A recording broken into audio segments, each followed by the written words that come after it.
Hi, I'm John Cross, and today I'm going to be giving about a 10-minute long presentation on Porsche and Volkswagen.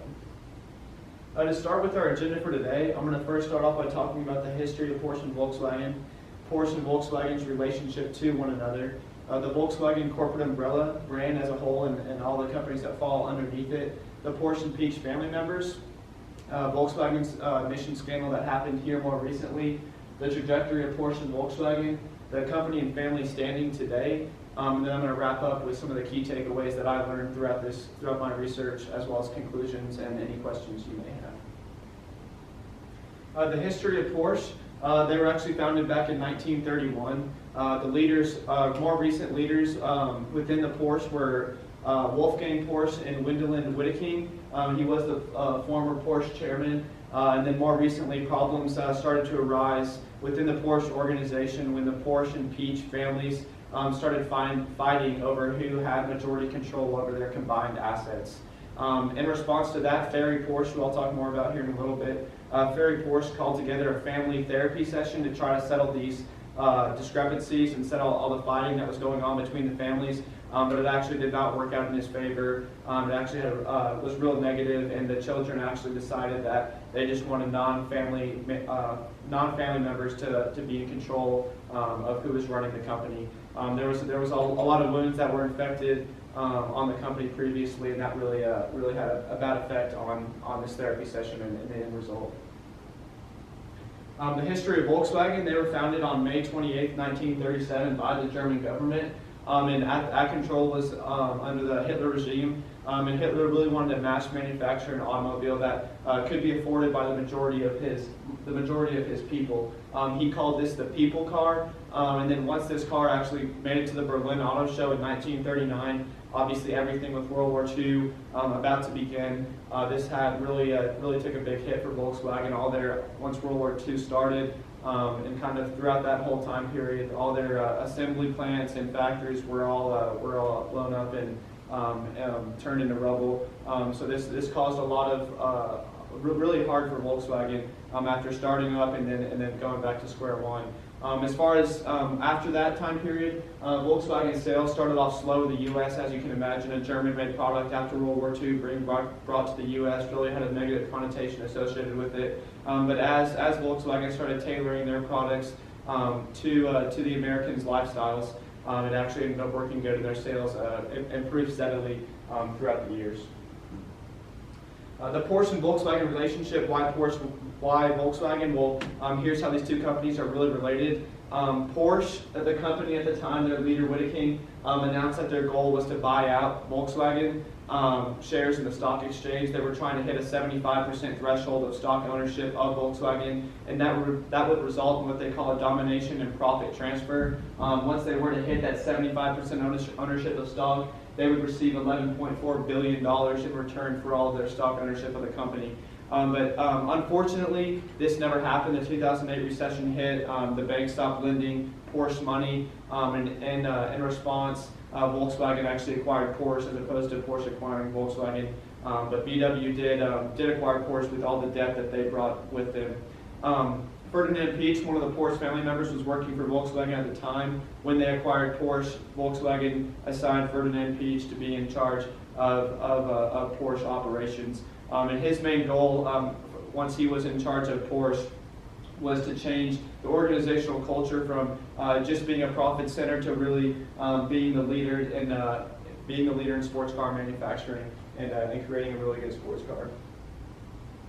This is just a quick visual of all the brands that fall underneath that Volkswagen corporate umbrella. Some of these may be familiar to you. Some of them are European brands, so you may not be familiar. Obviously, we have Audi, who's here in the U.S., Bentley, real luxurious car, Lamborghini, Porsche, obviously, Ducati, it's a sports bike manufacturer, and then obviously we have some more European brands that you may not be so familiar with. But this is just to put in perspective how big of an organization Volkswagen really is. Moving on with the Porsche and Peach families. To start with the founder of Porsche Automobiles, Ferdinand Porsche up here. Ferdinand started off designing automobiles for Volkswagen. He actually created what they call a wheel hub engine, and this brought in a lot of fame and recognition for him. After that happened, he felt like he was ready enough to start his own automobile company, and he did. That's when he founded Porsche back in 1931.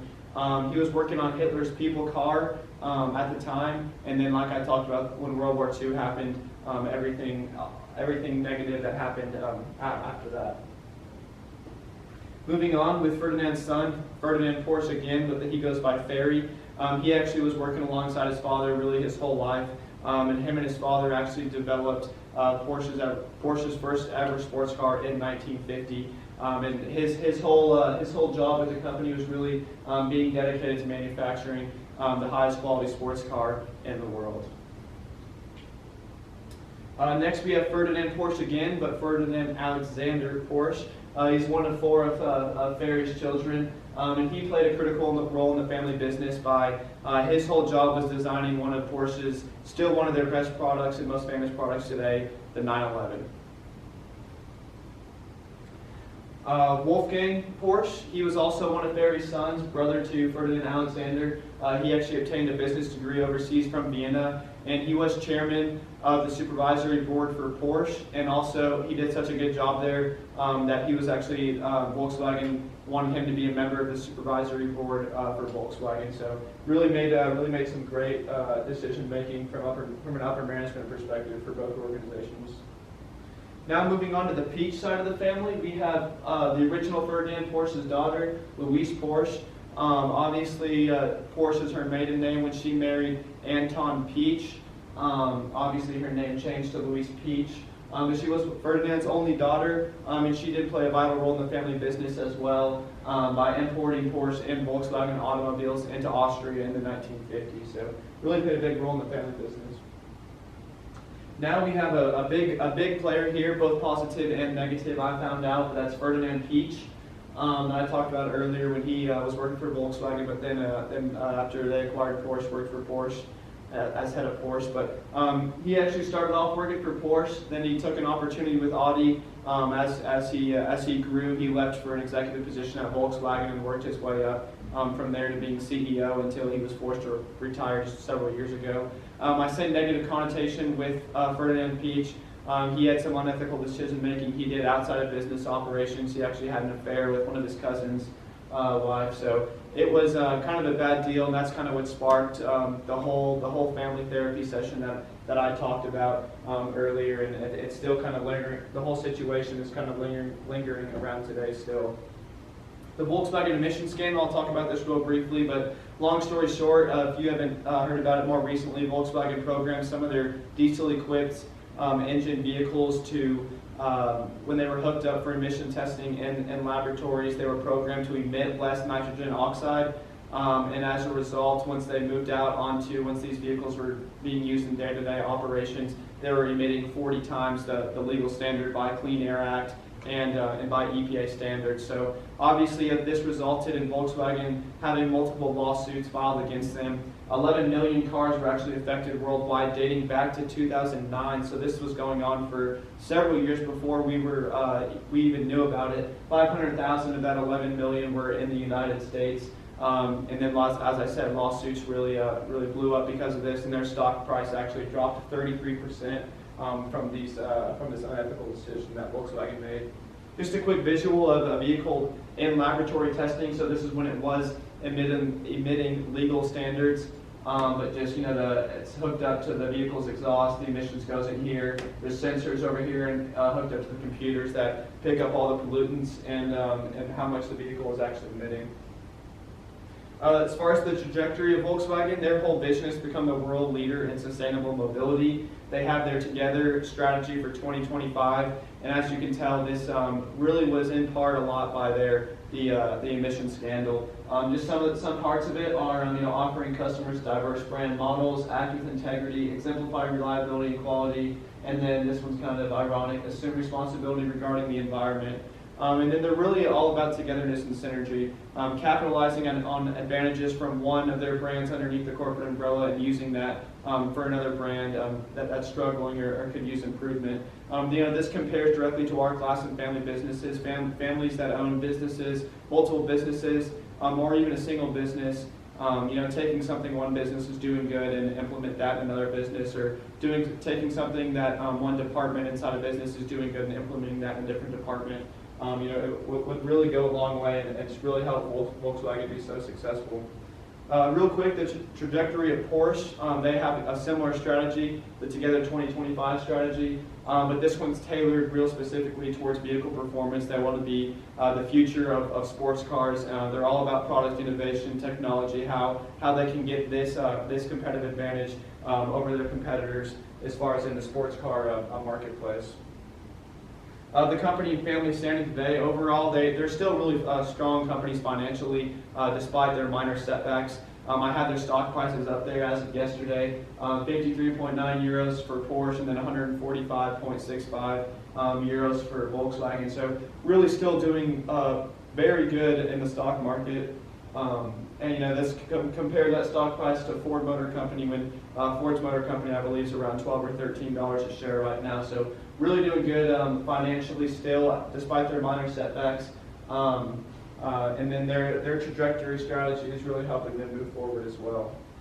Some of their takeaways for our class specifically that stuck out to me throughout my research was sticking to your core competencies. This is really important because, as you can see, Porsche tried, expanding too rapidly, and what happened? They got acquired by a different organization. So, kind of sticking to what your business is about. Obviously, there's always room for growth, always room for improvement, but making sure the decisions your company is making are the right ones long term, and then also making ethical decisions.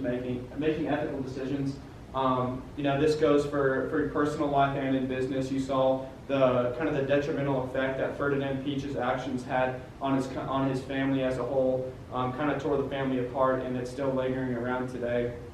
And then also in business with Volkswagen, the emission scandal, really make ethical decisions, or else it will be caught back up to you.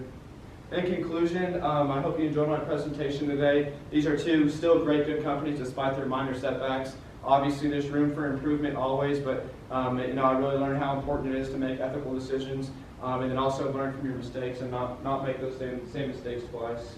If you have any questions, I'd be more than happy to answer them. I have my email up there, john.r.cross@ttu.edu, and I really appreciate you taking the time today to do my presentation. So, thank you.